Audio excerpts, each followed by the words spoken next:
En séance privée est souvent revenue cette notion de l'image de soi, l'image que l'on se fait de soi-même. Je rappelle, ce que nous sommes, ce n'est pas ce que tu vois en fait. Ce que nous sommes, c'est la totalité. On peut dire c'est cela qui voit.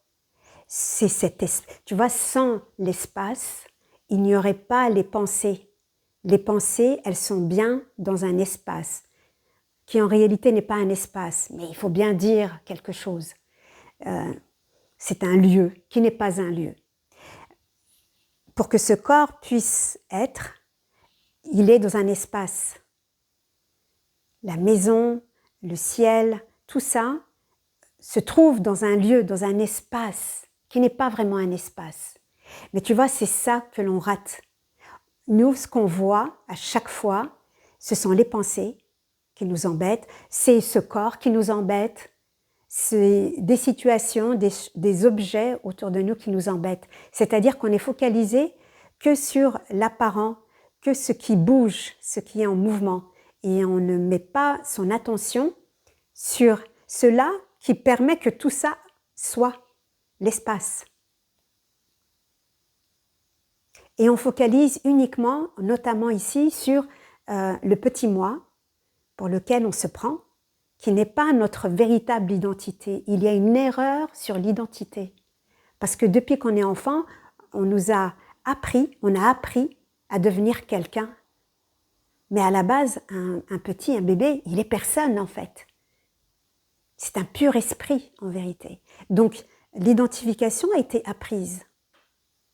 Et il s'agit maintenant de désapprendre en quelque sorte.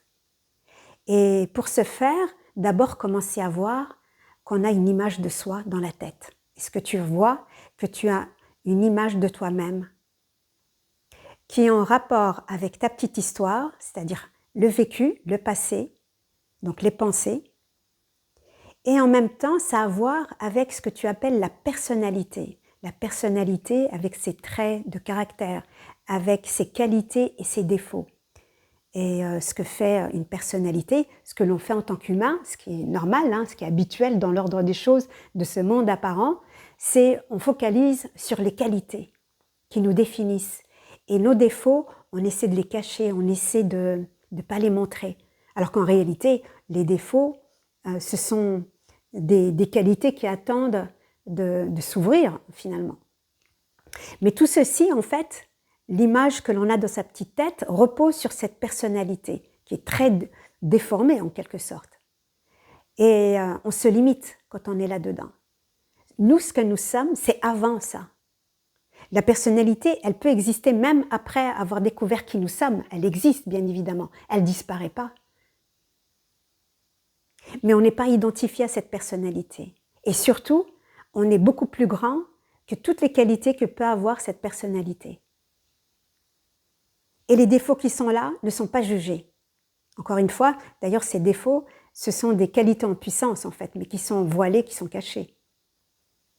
Mais nous sommes beaucoup plus grands que cette personnalité, cette image que l'on a dans la tête. Donc parfois, la vie va faire que cette image peut être écornée, je ne sais pas si ça se dit, écornée, brisée, touchée, tachée, tu vois. Et souvent, en fait, quand on est toujours dans cette identification, cette fausse identité de nous-mêmes, on va vouloir en fait préserver cette image, on va vouloir la défendre, on va vouloir la protéger, avoir honte si quelque chose est vu de nous qu'on ne voulait pas que l'on voit, etc. Et tout ça crée beaucoup de dépenses d'énergie, tu vois, parce que cette protection, cette recherche de défense crée beaucoup de tension dans le corps, parce que tout ça est organique finalement, et crée beaucoup de limitations, puisque je suis réduit à cette personnalité. Donc je dois répondre aux critères de mes qualités, et puis je dois gommer, mettre de côté, refuser de voir mes défauts. Et tout ça, c'est très lourd. Et en fait, quand on commence à voir qu'on a une image de soi, déjà, regarde le fait de dire juste image, ça veut bien dire que c'est pas réel. Une image, tu te rends compte? C'est une image. Voilà, je fais des petits dessins. Voilà, je dessine Samira.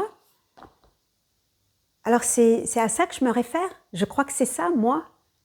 Mais tu vois que c'est irréel, en fait. On se dessine une image de nous-mêmes. Pourquoi on fait ça? C'est par peur du vide.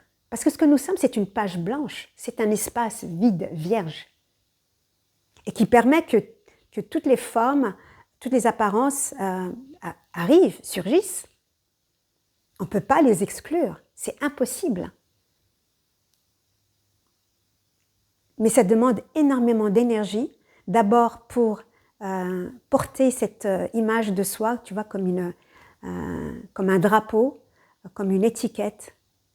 C'est un peu Blanche-Neige et les 7 nains, avec la reine qui est devant son miroir et qui n'arrête pas de demander à son miroir, miroir, miroir, dis-moi que je suis la plus belle. En fait, c'est pour répondre à cette image parfaite, parce qu'on a une image parfaite de nous-mêmes. Et c'est pas nous. Cette image, c'est pas toi. C'est une fabrication. C'est une construction à laquelle tu tiens, à laquelle tu te réfères toujours. Donc, si par chance, il t'arrive des moments d'ouverture où tu perds tes repères, même si ça fait peur, je t'invite à laisse cette peur être. Laisse-la te révéler quelque chose de toi. Pour tomber sur cette page blanche, sur laquelle plein de choses peuvent s'écrire. Mais toi, tu es la blancheur, tu es l'immaculé.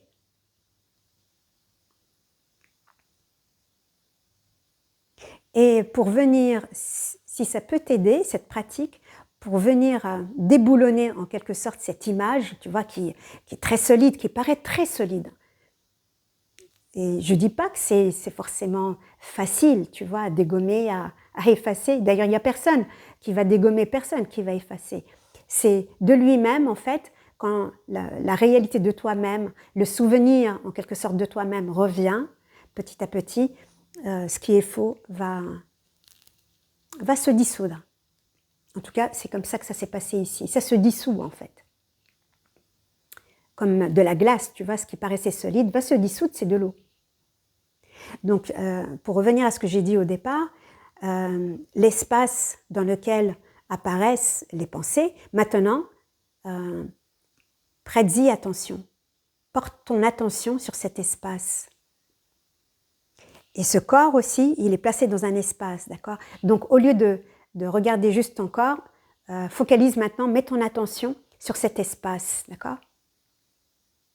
Ressens-le, cet espace, et essaie d'imaginer comme si cet espace regardait le corps et voilà, regardait la totalité de la pièce dans laquelle tu es. Qu'il y a comme un regard qui regarde tout.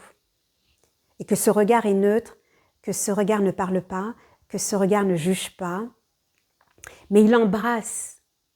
Il est doux quelque part, tu vois. Il embrasse. Il enveloppe la totalité. Il englobe la totalité avec un amour fou, parce que dans le sens, il enveloppe, tu vois. On peut sentir cet amour quelque part. Donc maintenant que tu sens ce regard qui regarde tout, maintenant tu le fais descendre, d'accord? Fais-le descendre jusqu'ici, jusqu'ici, jusqu'ici, jusque vers la tête. Maintenant, si je te disais, est-ce que tu peux voir ton visage? Non. Tu ne peux pas voir ton visage, n'est-ce pas? Il faudrait que tu aies une glace devant toi. C'est pour ça d'ailleurs que tu te sers d'avoir une image mentale. Parce que comme tu ne peux pas te voir, tu t'es inventé une image mentale. Ok, donc revenons à cet espace, tu le descends vers ta tête. Et là maintenant, on va dire que tu réalises qu'il n'y a pas de visage. Il faut que tu fasses appel à ton mental pour dire, mais si, ici il y a bien un visage, regarde que c'est ton mental qui te dit, ici il y a un visage. Mais si tu laisses la pensée qui te rappelle ça, il n'y a pas de visage. Tu peux rien dire, il n'y a rien. Donc tu restes avec cet espace vide, et cet espace vide prend la main ici. Et en fait, c'est ce regard qui en fait regarde. Ce ne sont pas ses yeux, les yeux de l'humain, qui regardent véritablement. En fait, c'est cet espace qui voit. Donc là, tu peux rejoindre ce que je dis souvent dans mes vidéos, que ces yeux n'ont jamais rien vu, les yeux humains. En fait, c'est cela, je dis espace, hein, bien sûr, mais ce n'est pas un espace. C'est cela, en fait, qui voit. Et là, tu fais l'expérience qu'en fait, c'est lui qui voit.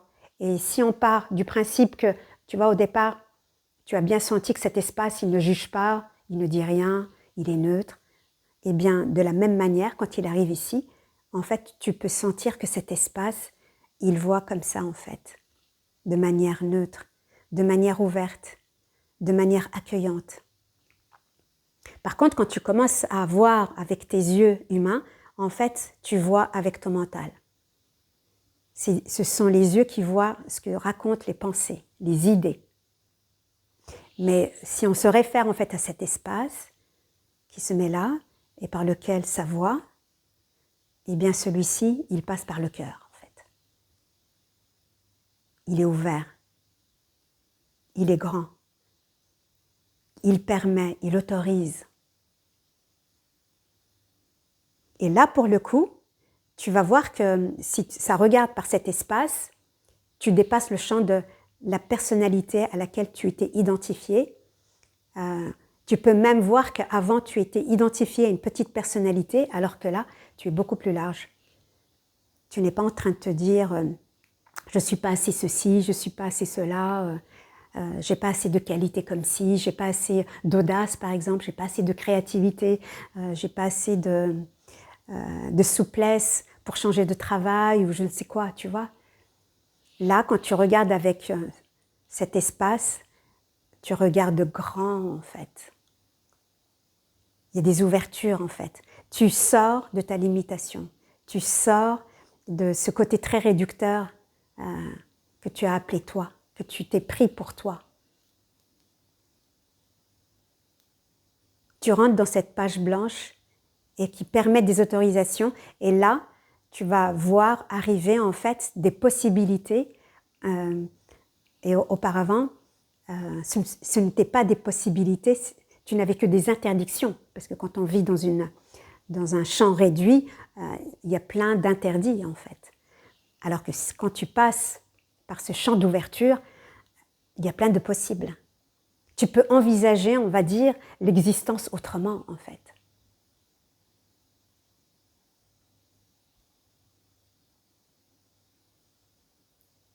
Et là, tu chamboules l'image dans ta tête, l'image de la petite personne, tu vois. Ça saute, en fait.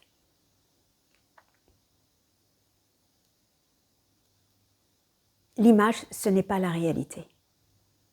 C'est juste une création. Tu étais habitué, en fait, à la voir pour te rassurer. Mais j'ai envie de te dire, tu es un grand garçon maintenant, tu es une grande fille. Tu n'as pas besoin de bouée, tu n'as pas besoin d'avoir des repères en fait. Le repère, c'est toi. C'est toi le repère. Voilà, je t'embrasse.